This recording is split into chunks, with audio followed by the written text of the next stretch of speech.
Hey guys, Sean C. Phillips here. Just got out of seeing The Purge, and man, let me tell you, it was jammed. Coming out too, I saw the 10 o'clock screening. The midnight screening was even busier, but it was so busy to the point where every single seat in the entire theater was filled. I was actually squeezed in next to people, and the one guy who sat next to me smelled like a booze hound. So it was kind of like, oh jeez. So it's like squeezed in next to that. You know what I mean? Like, and that I don't know. I hate when you have to get squeezed in with people. But this is a movie that I've been really looking forward to seeing for a while. And I actually thought it was pretty good. It wasn't better or amazing or anything like that. Like I was kind of, it wasn't like a letdown or anything, but I didn't think it was like something that I would say is absolutely amazing. Like other movies kind of like this, I would say that, The Trigger Effect, if anyone's ever seen that one, about, a blackout and, people having to defend their family with a gun. Like that, to me, I kind of like that movie a little bit better. But this movie was about, Ethan Hawke, who's this, has this company that puts in security systems, because, it's in the future, in 2022, in the future, the government has made it so one day a year for 12 hours, murder is legal. So people can go out during these 12 hours and kill anyone they want. They can't be fined or can't go to jail. Nothing can happen to them for doing this. So he puts in security systems for the ultra-rich, to try and keep these people safe. And, it's basically, it's like things on the windows, things on the doors, it's all that kind of thing. And, him and his family are in there, and, they put down the gates. The son hears the guy outside screaming, like, let me in, people are after me.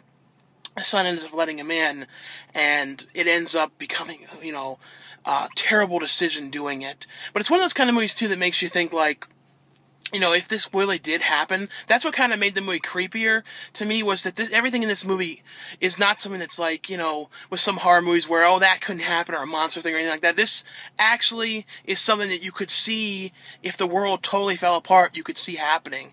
And that's what kind of makes it, to me, creepier, that it's, there's a possibility of something like that, could happening. I hope to God it never does, but you could see that. It also shows you that if this did happen, you'd have to be one of the biggest kiss asses everywhere. You'd have to be positive to everyone, and even if somebody did you wrong or anything, you have to smile, and like everywhere, you'd have to be the most positive person, because otherwise, these people could plan to come after you on the Purge, and there's the end of you. So it'd be interesting. I kind of wish the movie explored a little bit of that, and the movie didn't actually have much of actually the Purge, like the family's watching what's going on outside, but it didn't have like, I thought they'd kind of been crazy if they had like a crazy montage of like random kind of people, doing the Purge and stuff, like people you wouldn't even suspect, like, school teachers, and I don't know, I feel like there was a little bit of a missed opportunity with that aspect that kind of made it been like, just kind of showed you the kind of people that were doing it and things like that. But basically, though, the kid ends up letting this guy inside, and the people that are after him are these kind of preppy, this preppy school kind of guy, and he kind of reminds me of a more deranged version of Boy from Little Monsters, because he's doing that, well, have a Heidi day today, and like, if you don't let us in, we shall be coming and find our own way in. And it's all this kind of stuff like, basically he's saying, if you don't send him out, we're going to end up coming in there and there shall be more deaths. And, they're going to purge the souls and kill all of them.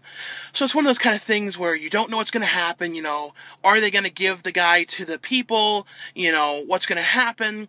There is one thing that they set up in the movie that, to me, I saw immediately as a setup. I'm sure if people see it, they might be like, oh. To me, I think it's just from watching so many damn movies, I saw a total setup to the one thing in it. But like I said, it's not an absolutely amazing movie where you're like, oh, this was the greatest thing I've ever seen. But to me, I thought it was very well done.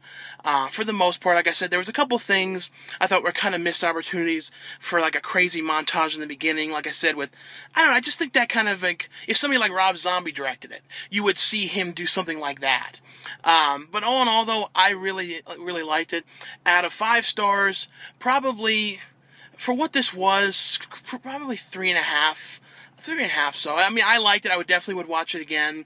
I'm sure when it's on Blu-ray, it's going to be an unrated version too, because you could tell there's definitely probably more. It'd be like an unrated edition. But I would definitely go out and check this one out. Also, if you haven't seen my review of VHS 2, definitely check that one out. I'll put a link to it under this video. Anyway, though, guys, thanks a lot for watching and for subscribing, and I'll see you guys later.